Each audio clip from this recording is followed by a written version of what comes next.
영국 NHS가 발칵 뒤집혔습니다. 한국 의료 데이터는 조작이다. 내가 직접 폭로하겠다. 25년 경력의 베테랑 감사관 리처드 헤일리.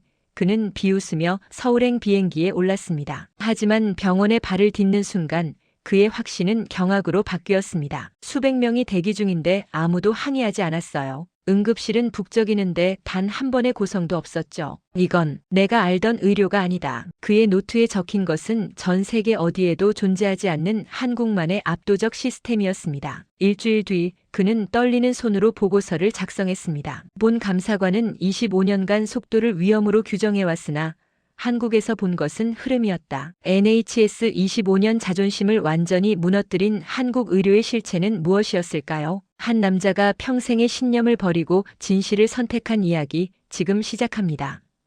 그 전에 잠깐 구독과 좋아요 눌러주시면 영상 제작에 큰 힘이 됩니다.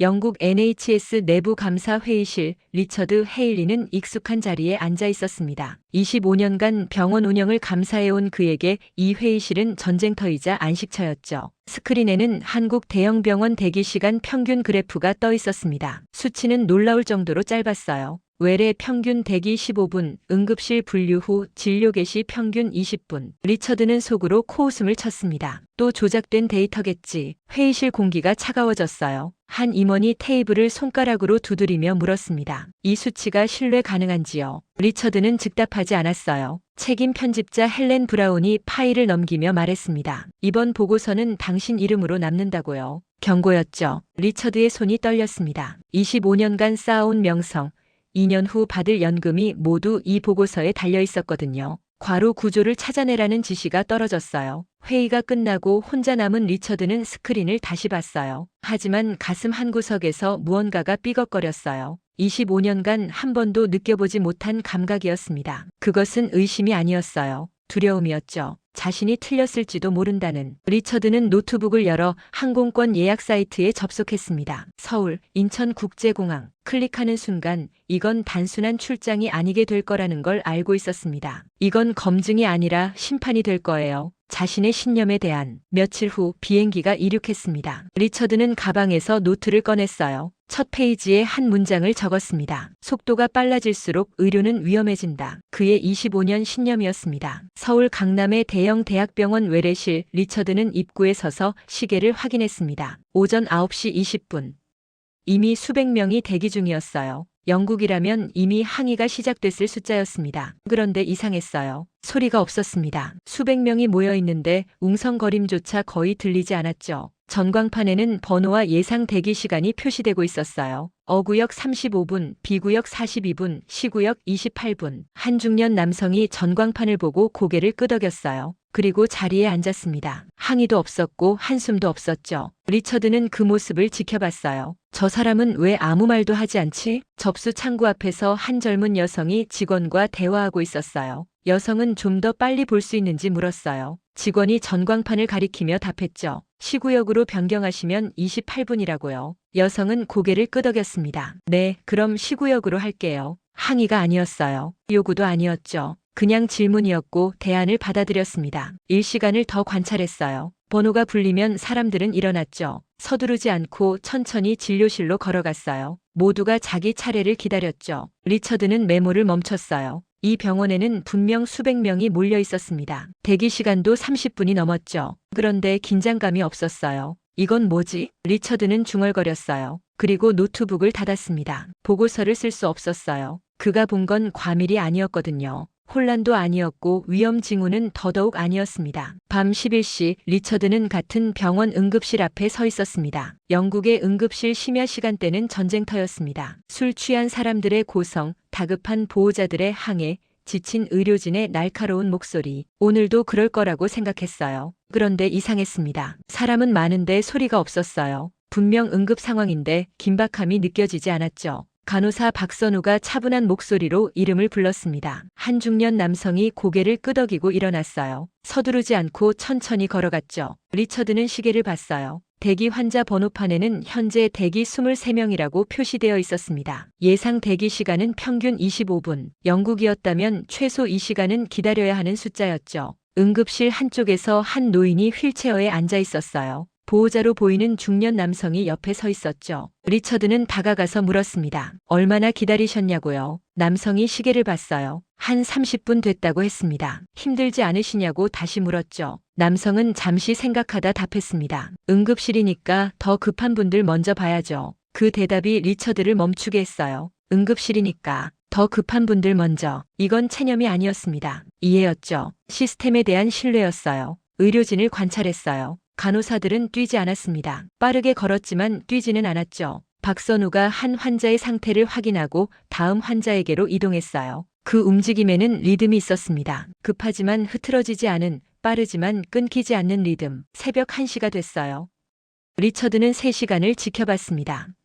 환자 38명이 진료를 받았어요. 단 한 번의 고성도 없었고 단 한 번의 충돌도 없었죠. 리처드는 벤치에 앉아 노트를 펼쳤어요. 왜 아무도 소리치지 않지? 그가 적었습니다. 이건 질문이 아니었어요. 이건 고백이었습니다. 자신이 뭔가를 이해하지 못하고 있다는. 다음 날 오후 리처드는 응급실 책임 의사 김도현과 마주 앉았습니다. 먼저 대기 시간에 대해 물었어요. 어떻게 이렇게 빠른 진료가 가능한지요? 김도현은 잠시 생각했습니다. 그리고 예상치 못한 대답을 했죠. 환자분들이 협조해 주셔서요. 리처드는 타이핑하던 손을 멈췄어요. 환자들이요? 김도현이 고개를 끄덕였습니다. 우리가 빨리 본다기보다는 환자분들이 흐름을 만들어 주신다고요. 응급실에서 가장 중요한 건 속도가 아니라고 김도현이 말했습니다. 흐름이라고요. 한 환자를 빨리 보는 게 아니라 모든 환자가 멈추지 않고 진료받게 하는 거라고 설명했죠. 김도현이 창밖을 보며 말했어요. 어제 밤 열이 높은 아이가 왔을 때 엄마는 소리치지 않았다고요. 접수처에서 차분하게 상황을 설명했고 의료진은 빠르게 분류했어요. 그 사이 다른 환자들은 기다려줬죠. 아무도 왜 저 아이를 먼저 보냐고 묻지 않았다고요. 그게 흐름인가요? 김도현이 답했습니다. 네, 한 사람이 소리치면 다른 사람도 따라 소리치게 된다고요. 그럼 의료진은 진료 대신 설명을 해야 하고 흐름이 끊긴다고요. 하지만 모두가 기다려주면 계속 진료할 수 있다고 했죠. 리처드는 노트에 뭔가를 적었어요. 그럼 환자 교육을 하시냐고 물었습니다. 김도현이 고개를 저었습니다. 교육은 의료진이 하지 않는다고요. 사회가 한다고 했어요. 사람들은 여기 오기 전에 이미 알고 있다고 김도현이 설명했습니다. 지하철에서 내리는 사람 먼저 기다리고 횡단보도에서 신호 지키고 편의점에서 줄 서는 거요. 병원도 똑같다고 했죠. 리처드는 뒤로 기대 앉았어요. 25년간 그는 의료 시스템을 분석해왔습니다. 인력, 장비, 프로토콜, 안전 규정. 그런데 지금 이 의사는 환자에 대해, 사회에 대해 말하고 있었어요. 그럼 속도에 대해서는요? 리처드가 다시 물었습니다. 김도현의 표정이 단호해졌어요. 우리는 빨리 보라고 가르치지 않는다고 했습니다. 흐름을 끊지 말라고 한다고요. 그 문장이 리처드의 가슴을 쳤어요. 김도현이 이어서 말했어요. 빨리 보려다 실수하면 그 환자만의 문제가 아니라고요. 뒤에 기다리는 모든 환자가 영향을 받는다고 했죠. 인터뷰가 끝나고 리처드는 복도로 나왔습니다. 노트북을 든 손이 떨렸어요. 그는 벤치에 앉아 지금까지 적은 내용을 다시 읽었죠. 그리고 한 문장을 지웠습니다. 자신의 기존 보고서에 있던 문장이었어요. 속도 중심 의료는 필연적으로 안전성을 희생한다. 리처드는 다음 이틀을 의료진이 아닌 환자를 관찰하는 데 썼습니다. 오전 8시 외래 접수 창구 앞. 한 할머니가 직원에게 물었습니다. 오늘 김 교수님 진료가 가능한지요? 직원이 화면을 확인하며 답했어요. 지금 예약이 많아서 오후 3시는 될 것 같다고요. 할머니는 고개를 끄덕였습니다. 그럼 그때 오겠다고요. 불평 없이 항의 없이 돌아섰어요. 검사실 앞 복도를 관찰했어요. 긴 의자에 10명 정도가 앉아 있었습니다. 모두 조용히 자기 차례를 기다리고 있었죠. 한 중년 남성이 화장실을 다녀온 뒤 자리가 헷갈렸는지 두리번거렸어요. 옆에 앉아있던 여성이 조용히 말했습니다. 아까 여기 앉으셨다고요. 남성은 고개를 숙여 감사 인사를 했고 자리에 앉았죠. 리처드는 그 장면을 지켜봤어요. 서로가 서로를 도왔습니다. 시스템이 시키지 않았는데도요. 직원이 감시하지 않았는데도 사람들은 질서를 지켰어요. 이건 통제가 아니야. 리처드가 중얼거렸습니다. 이건 합의야. 약국 앞으로 갔어요. 한 젊은 남성이 급하게 들어오더니 줄 맨 뒤에 섰죠. 앞사람을 제치려는 시도도 없었고 급하다는 말도 없었어요. 그냥 기다렸습니다. 리처드는 처음으로 패턴을 확신했어요. 이건 우연이 아니었습니다. 모두가 대부분이 거의 예외 없이 같은 방식으로 행동하고 있었어요. 오후 3시 리처드는 다시 외래 대기실에 있었어요. 오전에 봤던 할머니가 들어왔습니다. 정확히 3시였죠. 할머니는 접수하고 조용히 자리에 앉았어요. 7시간을 기다렸는데 지친 기색이 없었습니다. 리처드는 다가가서 조심스럽게 물었습니다. 힘들지 않으셨냐고요? 할머니가 웃었습니다. 집에 가서 쉬다 왔다고요. 오후에 오라고 했으니까요. 그 대답이 리처드를 얼어붙게 했어요. 할머니는 7시간을 병원에서 기다린 게 아니었습니다. 시스템이 제시한 시간을 받아들이고 그에 맞춰 행동했던 거죠. 리처드는 병원을 나왔습니다. 김도현의 말이 계속 머릿속을 맴돌았어요. 사회가 가르친다. 정말 그런지 확인하고 싶었습니다. 저녁 7시 서울 지하철 2호선 강남역. 퇴근 시간대였어요. 플랫폼에 사람들이 가득 찼습니다. 전동차가 들어왔어요. 문이 열렸습니다. 놀라운 광경이 펼쳐졌어요. 타려던 사람들이 한 발짝 뒤로 물러섰습니다. 내리는 사람들이 먼저 나왔죠. 아무도 밀치지 않았어요. 모두가 내린 후에야 승객들이 타기 시작했어요. 횡단보도를 관찰했어요. 신호등이 빨간불인데도 차가 없는 순간이 있었습니다. 하지만 사람들은 건너지 않았어요. 신호를 기다렸죠. 초록불이 켜지자 그제야 걸었습니다. 편의점에 들어갔어요. 계산대 앞에 3명이 줄을 서 있었습니다. 리처드는 맨 뒤에 섰죠. 앞사람이 복잡한 결제를 하느라 시간이 걸렸어요. 뒷사람들은 기다렸습니다. 한숨도 불평도 없었죠. 리처드는 깨닫기 시작했습니다. 병원은 특별한 공간이 아니었어요. 사회의 예외가 아니었죠. 병원은 사회의 축소판이었습니다. 다음 날 리처드는 더 많은 장소를 돌아다녔습니다. 버스 정류장, 카페, 은행, 관공서, 어디를 가도 패턴은 반복됐어요. 한 초등학교 앞을 지나갔어요. 학교 시간이었습니다. 아이들이 횡단보도 앞에 섰어요. 신호를 기다렸죠. 선생님이 지켜보고 있었지만 특별히 지시하지 않았어요. 아이들은 이미 알고 있었습니다. 리처드는 벤치에 앉아 노트를 펼쳤습니다. 일상의 학습이라고 적었어요. 이건 병원이 환자를 교육한 게 아니었습니다. 사회가 시민을 가르친 거였어요. 어릴 때부터 반복되는 일상 속에서 사람들은 배웠죠. 차례를 지키는 것, 흐름을 끊지 않는 것, 앞사람을 기다리는 것을요. 저녁에 호텔로 돌아왔습니다. 리처드는 노트북을 열어 지금까지 관찰한 내용을 정리했어요. 병원 데이터, 환자 태도, 의료진 철학, 그리고 도시 전체의 질서. 모든 퍼즐 조각이 하나로 맞춰지기 시작했습니다. 병원은 사회를 벗어나지 않는다. 리처드가 타이핑했어요. 그 문장이 핵심이었습니다. 의료 시스템의 속도는 의료진만의 노력으로 만들어지지 않았어요. 환자의 협조, 사회의 질서, 일상의 학습이 함께 만든 결과였습니다. 마지막 날 리처드는 의대 실습 현장을 방문했습니다. 오전 9시 대학병원 응급실. 의대생 5명이 흰 가운을 입고 서 있었어요. 김도현이 학생들 앞에 섰습니다. 오늘 가장 중요한 건 속도가 아니라는 말로 시작했습니다. 흐름을 끊지 말라고 했죠. 한 학생이 손을 들었어요. 응급 상황에서도 서두르지 말라는 건지 물었습니다. 김도현이 답했어요. 서두르되 흐름은 지켜야 한다고요. 급하다고 순서를 무시하면 전체가 무너진다고 했죠. 실습이 시작됐습니다. 학생 한 명이 환자를 진료했어요. 환자가 증상을 설명하는데 시간이 걸렸습니다. 학생은 조바심을 내지 않았어요. 끝까지 들었죠. 김도현이 학생에게 물었어요. 왜 서두르지 않았냐고요? 학생이 답했습니다. 환자분이 끝까지 말씀하셔야 정확한 진단을 할 수 있으니까요. 그게 결국 더 빠른 길이라고 배웠다고요. 리처드는 그 대답을 들으며 뭔가 깨달았어요. 빠름의 정의가 다른 거였습니다. 영국에서 빠름은 개인의 속도였어요. 하지만 여기서 빠름은 전체의 흐름이었습니다. 오후 실습 시간, 한 학생이 실수를 했어요. 환자 차트를 잘못 읽어서 검사 순서가 꼬였습니다. 김도현이 학생을 불렀죠. 리처드는 긴장했어요.